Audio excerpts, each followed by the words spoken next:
We won't go around the room or online to get introductions from everybody, but if you do want us to get a record of who you were and that you attended, if you could just put your name in the chat box and along with the organization that you represent. And this meeting is being recorded. Ben, you raised a hand. Sorry, I was just clicking on my name. Didn't mean to. That's all good. That's all good. Well, this webinar is going to be kind of an introduction of what you and your agencies can expect when we do the upgrade on January 1st. We can start with introducing the Bureau team that's here. I'm Jathan. I'm the Systems of Care Section Manager. I'm joined by Jim Adair. He's the Idaho EMS Data Manager and iGEM's PCR Systems Administrator. Gail Czar is a Program Specialist, and she's driving WebEx because she's so much better at that than Jim or I am. So some meeting rules. We've got a good bit of stuff to cover. So, typical virtual WebEx etiquette, please make sure you are muted unless you need to ask a question. But speaking of questions, let's hold those for now. There's going to be a big Q&A opportunity at the end of this. Like I said, we have a lot of stuff to go over. And if you have questions, then go ahead and throw those in the chat. Gail's monitoring the chat, or raise your hand to be recognized. All right, next slide. So what is NEMSIS? I know a lot of you know what NEMSIS is, but when we've been out in the field, visiting agencies and interacting with providers, NEMSIS kind of seems a little foreign to them. What NEMSIS is the National Emergency Medical Services Information System. And NEMSIS serves as the EMS data repository of PCR submissions. So Idaho reports to NEMSIS, PCRs come to Idaho, and NEMSIS gathers all of their data from PCRs that are written by providers. So it is like, they provide the standardized framework for collecting, storing, and sharing standardized EMS data for, across the nation. The NEMSIS Uniform Data Set and Database is used to help local, state, and national EMS stakeholders more accurately assess what's going on in EMS, how EMS is performing, and better support planning for the future of EMS. And data from NEMSIS is also used to benchmark performance, determine effectiveness of clinical intervention like TSC, emergencies, grant funding, disease and injury tracking, clinical protocols. All of that is based on NEMSIS data and a host of other stuff that NEMSIS does. Jim, you have anything to add there that I may have missed? Just a couple things. The actual NEMSIS is housed at the University of Utah, funded by NHTSA. And you want to define what NHTSA is? Oh yeah, National Highway Traffic Safety Administration. Yeah, it's the federal government agency that is at the national level for EMS. It's kind of confusing that it's part of highway transportation, but it is. It's been that way from the get-go. So, yeah. Go ahead, Jim. I didn't mean to interrupt. No, that's all right. The only other point I would add to this is the data is used by probably up to 20 different federal agencies. So it's very important and valuable data that is supplied. Okay, cool. All right, so what's next? The state data, the state PCR run forms, the stuff that, the PCR forms that are supplied by the state for EMS agencies to use. The current version is 3.4, and it will end on December 31st, 2023. That is pretty much at the direction of NEMSIS because it needs to be upgraded. And we'll talk about that a little bit later. The new NEMSIS 3.5 will go live on January the 1st. There will be no more NEMSIS 3.4 run forms. Everything in NEMSIS and ImageTrend, if you use the state's product, will automatically switch to NEMSIS 3.5 on January 1st. But it's going to be effective until the end of 2030. So it's unlikely that we will have to do another upgrade or transition before 2030. All right, next slide. So during our conversation today, we're going to introduce you to what's changing. What are you going to notice as EMS administrators and EMS users, providers that are actually charting your calls? I will say, without going further, that the end user change you will see is going to be a lot cleaner and a lot easier to use. So that is really good news for you guys. The data elements, a lot of this has been done on the part of NEMSIS, and and internally for us to match it up to our system. Jim is going to be going over response type of service and incident patient disposition, which has really been prioritized data that NEMSIS 3.5 is going to collect. And I think I already mentioned this, impact on data entry run forms. So next slide. So how is it going to be changing for the end user? You'll notice when 3.5 goes live that charting is less complicated, and it's easier to understand the data that the provider needs to input, better incident flow, and that means that it will kind of flow with the timeline of how the call went. And it will definitely improve accuracy, and which is necessary for us to get accurate data and for NEMSIS to get accurate data, and ultimately use that data for research. And it will also allow us to integrate with other healthcare data like CARES and TSE data systems, things of that nature. So next slide. All right, this is kind of where we'll get into the details of what to expect. And I will turn it over to Jim. Go ahead, Jim. All right, thanks, Jathan. The slide you see up here is the one data element type of service requested. Although the data element is still there, it wasn't removed. The data values changed. So this is on the left, the 3.4 version of you'll see of your data values for the type of service requested. And it wasn't quite accurate, especially this intercept and this mutual aid. Those were emergency responses. So the new ones is emergency response intercept, emergency response mutual aid. And just a quick note here, we defaulted on the run form emergency scene response, as it's the most popular. But if you're on one of these other ones, you'll need to change that. And that'll be clear when we go through the scenarios. So this is the same data, but I want to show some descriptions.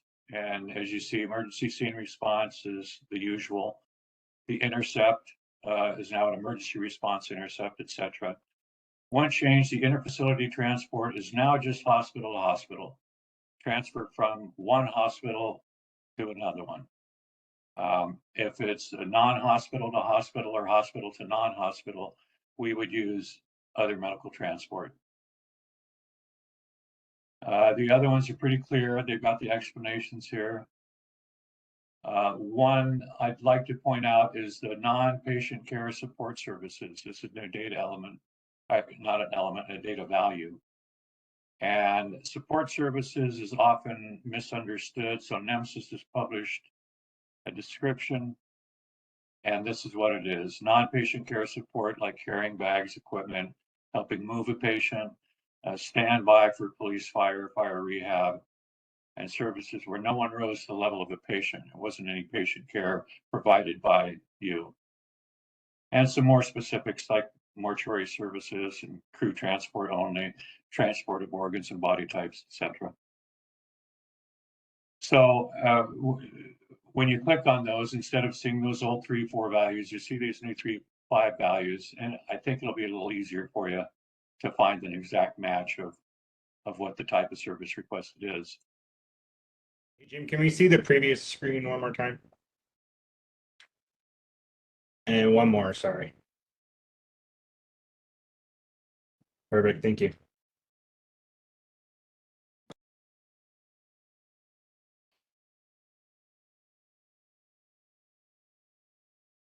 Good, Cody, or you want to move on? Or? No, that's good, thank you, sorry. Okay, yeah, no problem at all. Okay, the really the largest change from 3.4 to 3.5 is this incident patient disposition.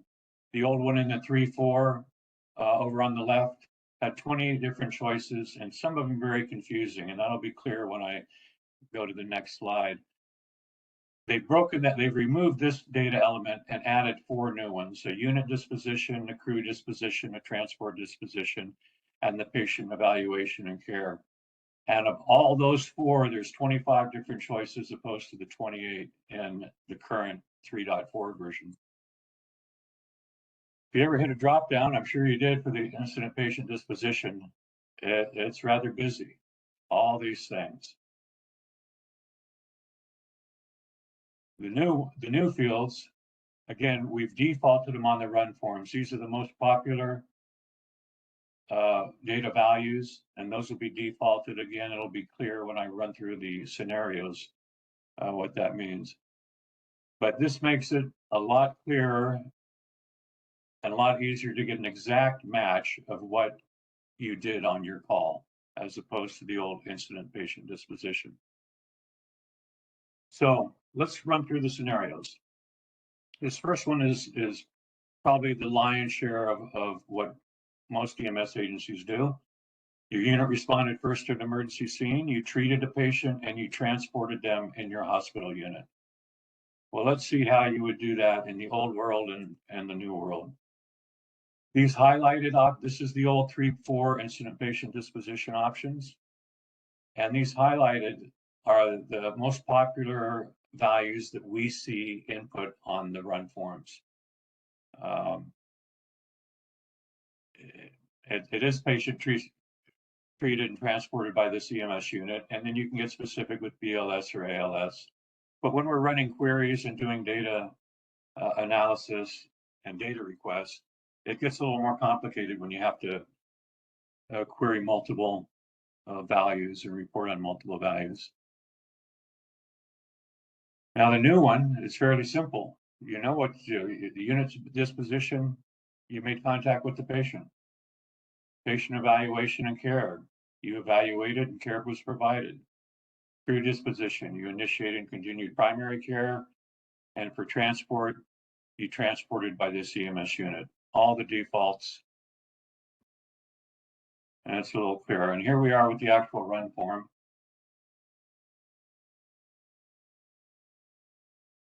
Put in the required unified unit notified by date dispatch. And you'll see the type of service requested is defaulted to the most popular type, which is the accurate and correct one for this particular run. The unit disposition is also the default to patient contact made. That happens to be the correct one for this run. You don't need to change anything. Single patient defaulted, that's correct, no change. As well as the patient evaluation and care. The default is correct, so no change required there. If you hit that thing, you come over and you see all the possible values over on the left, but the pre-selected default is the correct one in this instance. Same thing for transported or transport disposition. It's transported by this unit only, or this crew only. So that's a complete accurate description, whereas in the old 3.4, it could be a little confusing.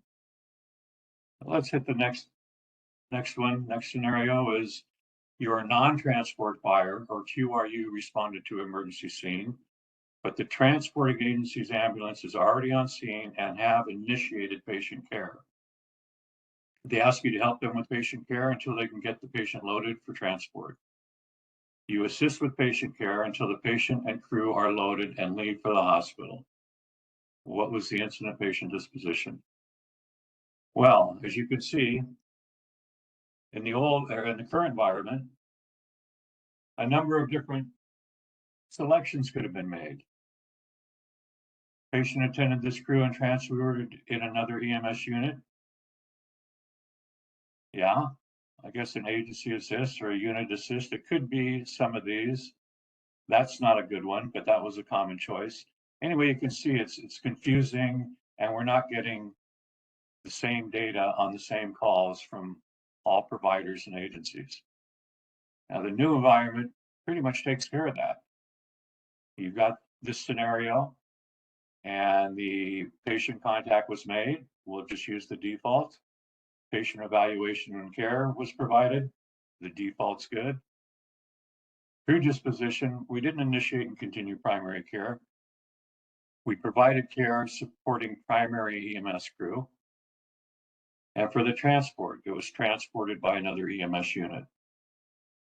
So let's see how this plays out on the run form. Emergency response, default, that works. We'll leave that. Patient contact was made. So we'll leave that as well. It was a single patient. The default's good. Patient evaluation and care. Well, that's not exactly right. It's not really the default. Actually, yes, it is for this simulation. Yes, I'm sorry. It's the crew disposition. Default is not quite accurate.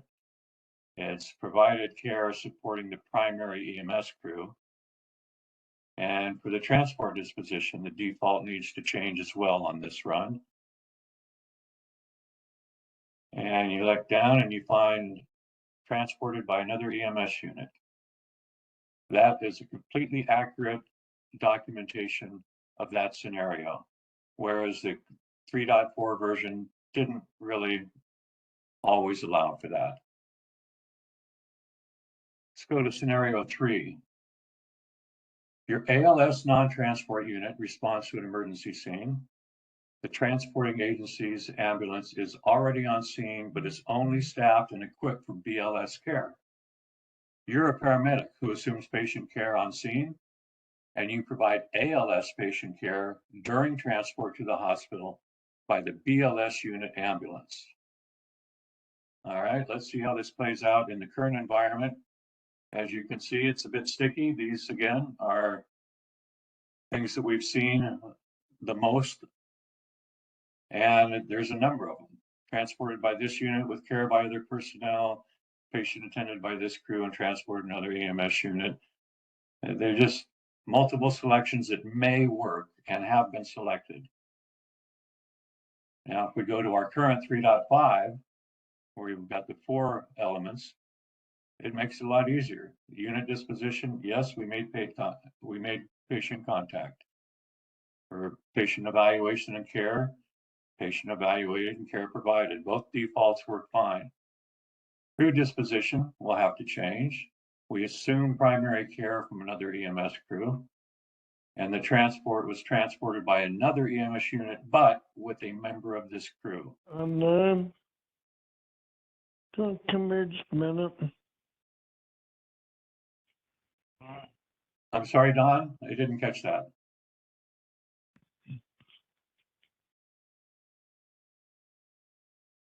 I'll assume that was a mistake. Anyway, this completely accurately describes the situation with little guessing. And you could see in the current version, it just wasn't possible. So let's see how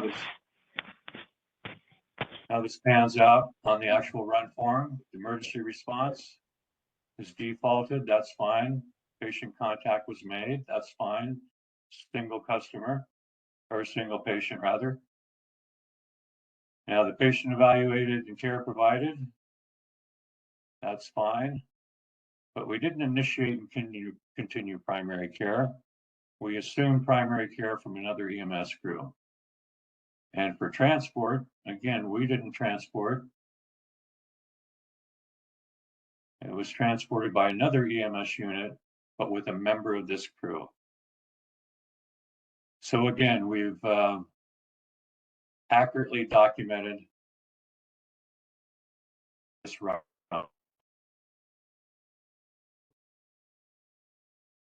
And our final scenario, your unit responded first to an emergency scene and evaluated the patient. Treatment and transport was needed, but the patient refused treatment and transport. Well, how do we do that in the current environment? Well, patient treated and released. Well, we didn't really treat the patient. Patient evaluated, no treatment, transport required. Well, it was, but they refused. And patient refused evaluation and care without transport. Not actually accurate because we did evaluate the patient. So there's really no choice in the current 3.4 version to accurately do it. And that's why we find these multiple choices or selections from the field. But in the new one, a lot easier. Patient contact was made, default, yes. Patient evaluation care, well, we did evaluate the patient, but they refused care. So our crew disposition, you look and find, well, we didn't do any care, we didn't do that. We're back in service. Care and support services refused. And then finally, transport disposition, patient refused transport. Completely accurate and without much guesswork at all. Much better than the current version. Let's see how this goes in a run form. Emergency response scene is defaulted. And that's fine. We'll keep that. Patient contact made. Yes. Single patient. Yeah, we'll leave that. Patient evaluated and care provided. Yeah, patient evaluated but refused care, so we changed that. And we didn't initiate and continue primary care. We've got to select back in service, care support services refused. And then finally, for transport disposition, the patient refused transport. And so there we are. But I want to mention one thing here. Notice this popped up. Reason for refusal release. That wasn't there before. It was hidden by a visibility rule. Once we selected patient refused transport, and then we want a reason for the refusal. So you'll see that. You won't see it if you don't select patient refusal. So it kind of cleans up the flow of the run form for you a bit. We've done that on a few other fields where you won't see the field until you need to see the field because you've selected a value that makes it applicable. So an improvement in the run form from 3.4. Okay, that was the scenarios, and hopefully you see that it really is easier using 4 data elements as opposed to one very complicated and confusing one. Validation rules. Anytime we change data elements in a data set, we need to address the validation rules, and we've done that. They've been updated to reflect changes in data elements, especially the incident patient disposition being gone and those 4 new disposition fields being added. That said, we've strived for as much consistency as possible between the versions of 3.4 and 3.5. The state will work with any agency to adjust validation rules on custom run forms. More on that later. We'll work with each agency that uses custom run forms to convert them to 3.5 and adjust any validation or visibility rules as needed. And as always with new systems, despite our hardest work and thinking we've done everything, you may find some errors. And if you do, please immediately let us know. Just contact the Bureau and we will work with you to get that resolved. We're not expecting them, but it could happen. Impact on agencies and providers. Data, well, first, I'd like to preface this on the impact. One thing, and that is what it won't impact, and that is how you access your run forms. You're going to sign into iGEM's PCR the same way you always do. Your credentials won't change, your agency won't change, everything will look the same. You'll go to incidents and select a run form. The only difference will be, it'll be a different run form. It'll be a 3.5 run form with the changes that we just saw. So don't need to worry about that. It'll be pretty much transparent to you. The data entry forms have changed. We've changed already all the 5 state standard forms have already been upgraded to 3.5. And when we go live, those will be the active forms and we'll deactivate the 3.5 run forms. Training, we don't anticipate a lot of training. We really think that this is going to be quick and easy and almost transparent for the end users. But we are available for training upon request. So if you want any kind of training at all, please just reach out to us. We're more than happy to provide that. Impact on billing. Really the only impact that we foresee is an improved accuracy and hopefully less pushback from Medicaid or anyone else that is paying.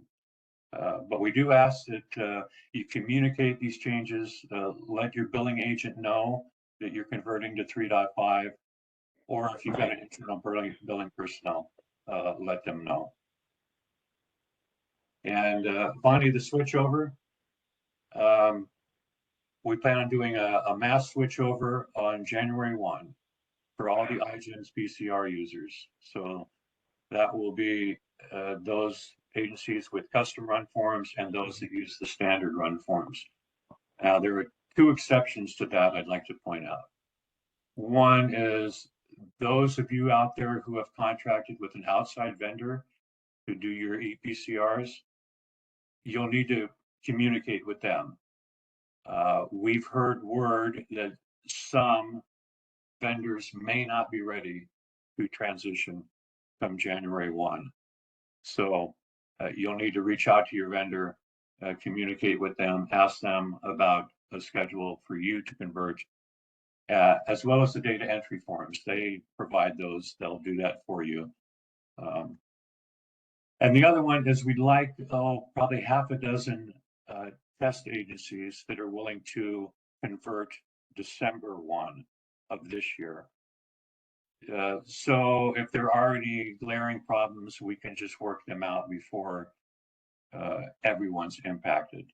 So we're going to choose about 3 agencies that use custom run forms currently, and 2 or 3 that use the standard run forms. And we'll reach out to you and ask if you're willing to do that early conversion. It's strictly voluntary. If your agency doesn't want to do that, if you'd rather wait until the mass turnover, that's fine. We'll just go down the list until we find 3 that are willing. If, however, you'd like to be one of those test agencies, please just let us know. Contact us and we'll do that. Okay. How can you contribute to improvements in the data system? Well, if you've got a vendor, give feedback to your vendor. They're on NEMSIS meetings as well as the state managers are, so they can gather your feedback. And us, give it to us. If you've got any questions, issues, etc., please don't hesitate. No matter how small or large you think it is, let us know. We want to know. That is the webinar. Let's open it up for questions if anyone's got any. Let's first go to Gail. If you see any in the chat that we should address. The chat is clear. And just let everyone know that you are muted, so you'll need to unmute yourself if you want to ask a question. Go ahead, Rebecca. I do have a question. Is it better to have one individual be in charge of entering the ePCRs so that they're consistent throughout that agency? Or do you prefer that the person who the responding EMT enter the data? I'll take that one, Jim. This is Okay. Jathan. Thanks for the question, Rebecca. Kind of brings up a very, very important topic. It is never a good practice, and this is accepted nationwide, that to have somebody that was not on the call write the PCR. You know, first off, the person who was not on the call doesn't really know what happened on the call. No matter how good of a paper notes or anything like that, something gets lost in translation. And also the system records who entered that call. And there are so many liability reasons that come with that. And also the law is the provider enters the call. It's not Idaho law, it's actually federal. And we know that happens a whole lot, but among EMS providers, that comes with the territory. You're going to practice emergency medicine in the pre-hospital environment. You have to document it. And the person who actually did that, or at least the team who treated that patient, should be the ones to complete that chart. And if they hand that responsibility off to somebody else, there's no way that you'll avoid inaccuracies at some level in that chart. So Right. it's not Okay. against our rules, but we highly, highly discourage it. Okay, thank you very much. Sure.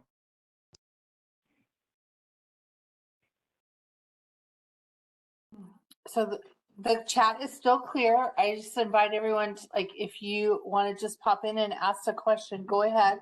If we begin to talk over one another, we can go to raising hands.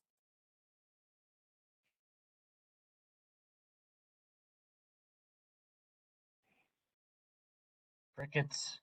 All right. Well, as people think or wonder if they want a question, just let me add that we're going to post this webinar on our website tomorrow.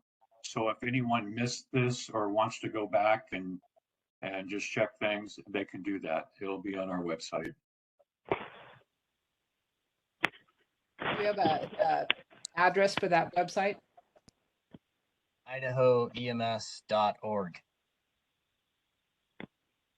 That's our bureau website. Thank you. And it'll be posted. It should be posted under news and resources. Is that where we typically put it, Jim? Or another place? Well, we put it on events for the upcoming. Let's see, it might be, yeah, news and resources. That's the tab we'll put this on. Okay, I think I saw somebody raise their hand for a question. Yeah, this is Gil.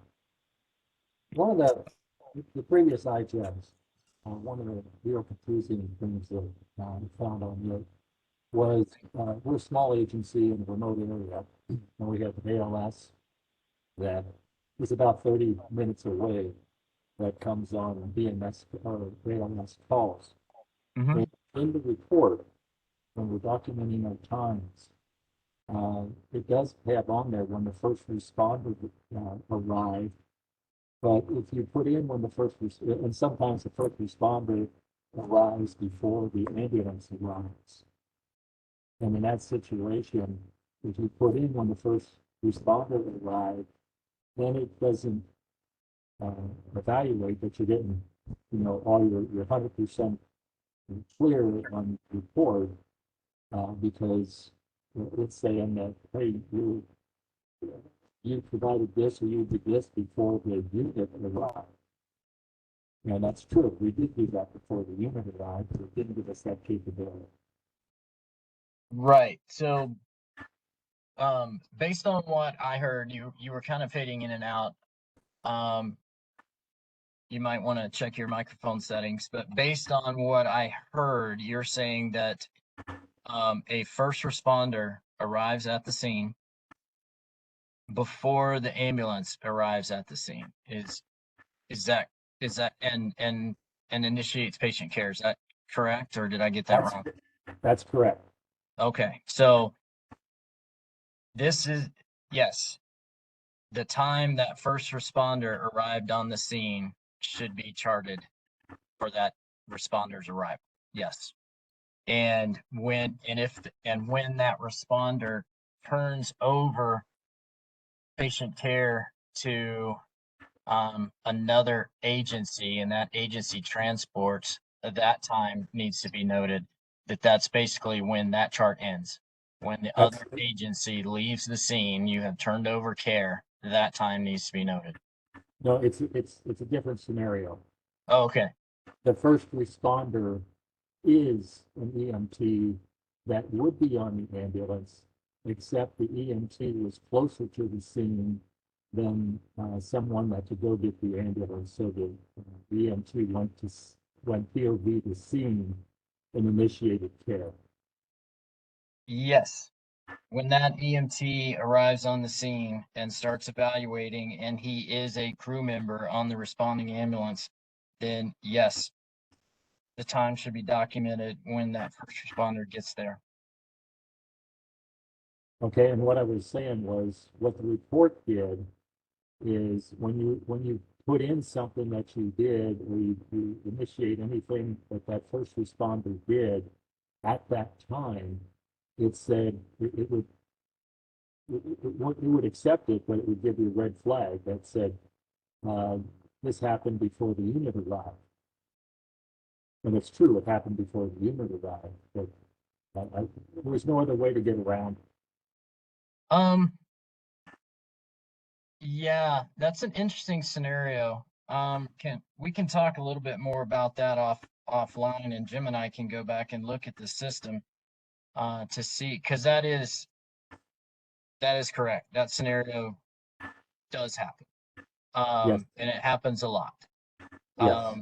And so let Jim, me and Derek powwow about that and come up with a solution for how you should chart that scenario. Can you put your contact information in the chat, Gil, and Sure. include your email address so we can get back to you on that?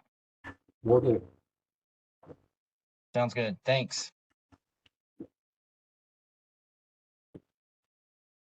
Yeah, let me just add at this point, those, all the times, every single time has a logical validation role. And it certainly makes sense when you see it. I mean, it's the first thing is, dispatch was notified, and then they notified the unit, and then the unit rolled, and you can't provide patient care before you were dispatched, and et cetera, et cetera. So, like Jason said, we'll take a look at it and we'll get back to you on that one. That's it.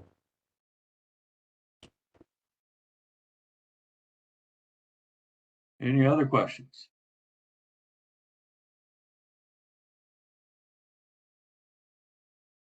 I Well, personally would like to thank you guys for hosting this, and I love the new changes that are coming up. There's two of us sitting here at the station, and we're both going, yes, thank you, because those old drop-down menus, they were a headache for all of us. So thank you very much. Drop-down menus sucked. I don't know how many calls I charted on 3, 4, and yeah, they do. So hopefully it makes it a whole lot easier on your end, and thanks for the comments. yeah, let me echo that. Thank you, Deb. That's really what we thought as we were going through it. We thought, hey, this is actually going to be a lot better. Even though it went 1 to 4, it's going to be easier and more accurate. So Another thing that may make it easier, depending on the types of calls your agency typically runs the vast majority of the time, is you can change those defaults, or at least we can, or your administrator can change those defaults. What we defaulted the run form to is just 80% of EMS calls that we have seen. But if those defaults need to be changed for like QRUs or an agency that only does interfacility or non-emergent transports, anything like that, those can be changed. So to make it even more easy on you. Looks like Cody raised his hand. Yeah, so you guys were talking about agencies who have a custom run form versus the state run form. So we've just edited the state form that's in our system to be customizable. Does that mean that we're still using the state form, or are we considered an agency who uses a custom form? No, you're still considered using a custom form. It may take just a few more little tweaks that we'll work with you on to convert that form to the 3.5 platform, but it's not going to wipe out your custom form at all. Okay. Jim, anything to add on that? no, we'll work with you, Cody, on that change. But my only comment would be all the custom run forms should be based on the state run form. You take that because it's got all the proper validation rules, the required fields, etc. So if you want a custom run form, you start with the state run form Yeah. and then customize it for your agency. Yeah, that's what we did. Thank you. Yep.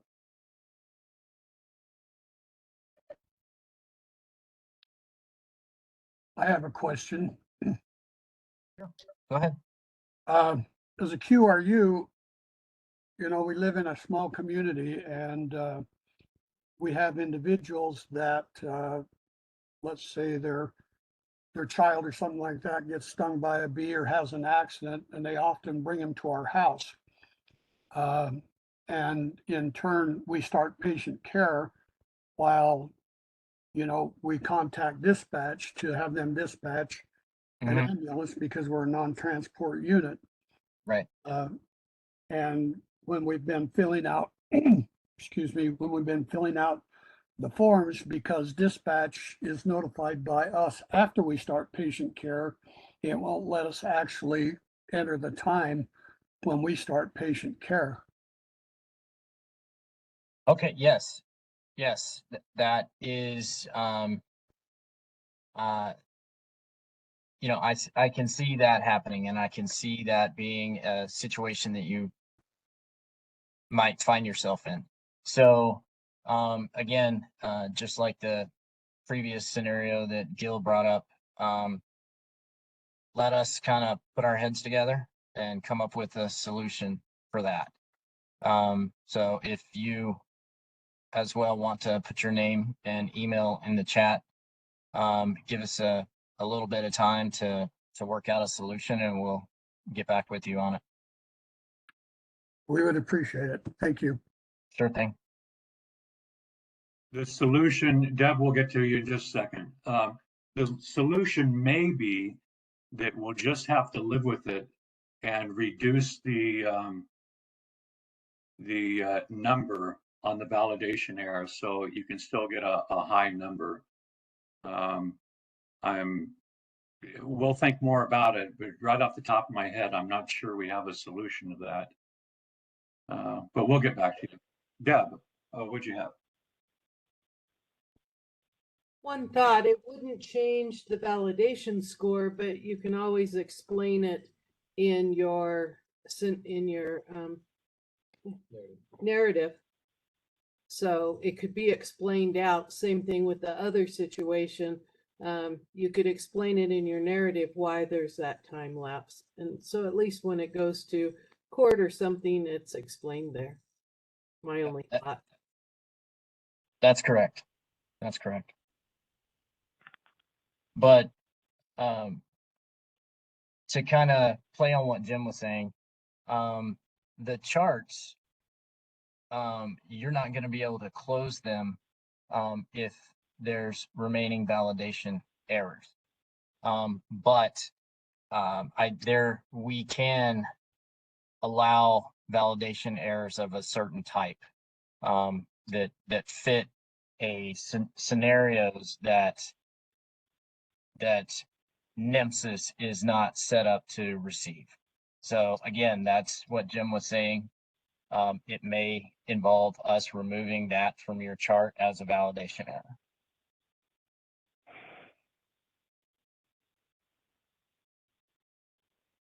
Who else has questions?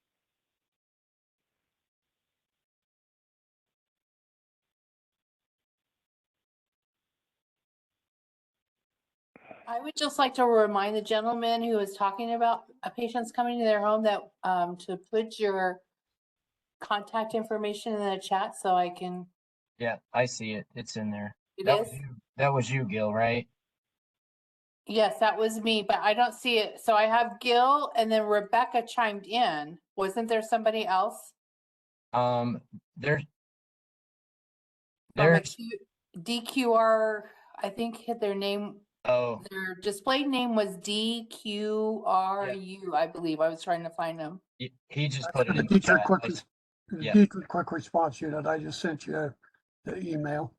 Okay, there you go. Oh, I already see it. Thank you Thanks. so much. Thank you, Mark. Welcome. Appreciate all you do. Oh, appreciate all you do. So who else has questions or comments or feedback about this transition?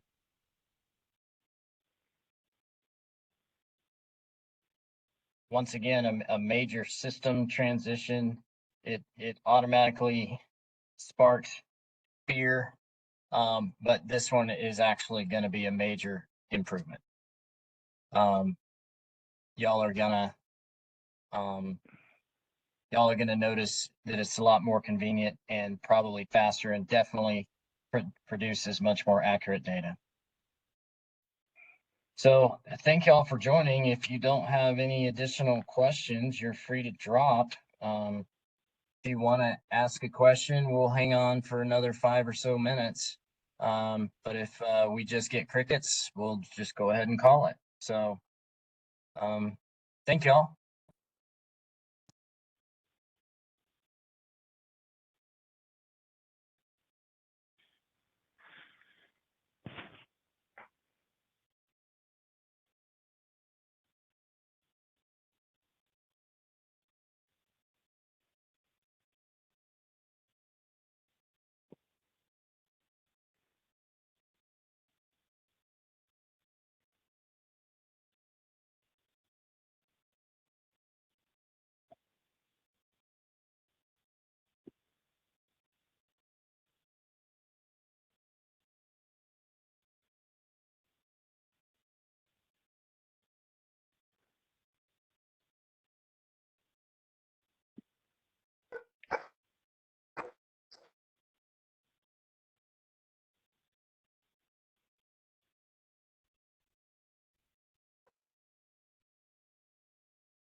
I'm seeing some questions in the chat.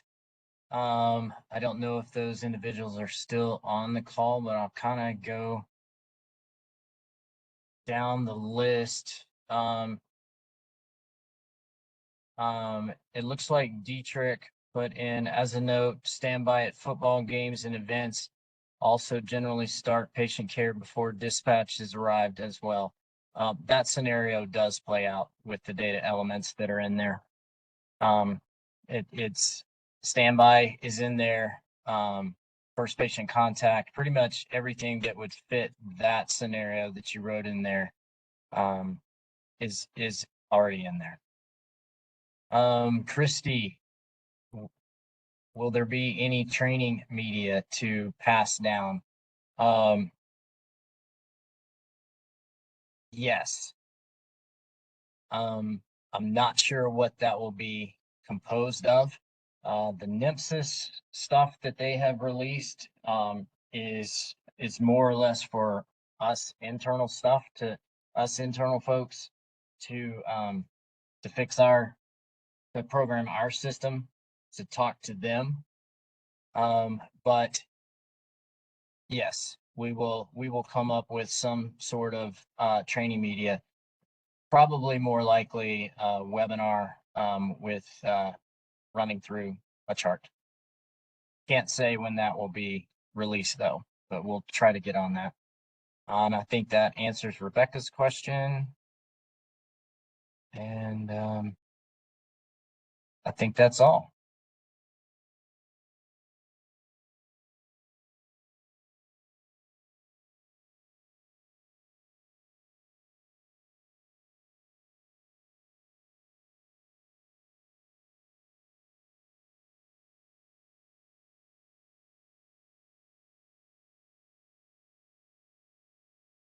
Okay, well, hearing nothing, we'll go ahead and end the webinar. Thanks everybody that attended. Remember, you can reach out to us at any time, email, whatever. And we are very responsive in getting back and answering questions. So feel free to do that. And yeah, thanks for attending. We'll go ahead and stop it now.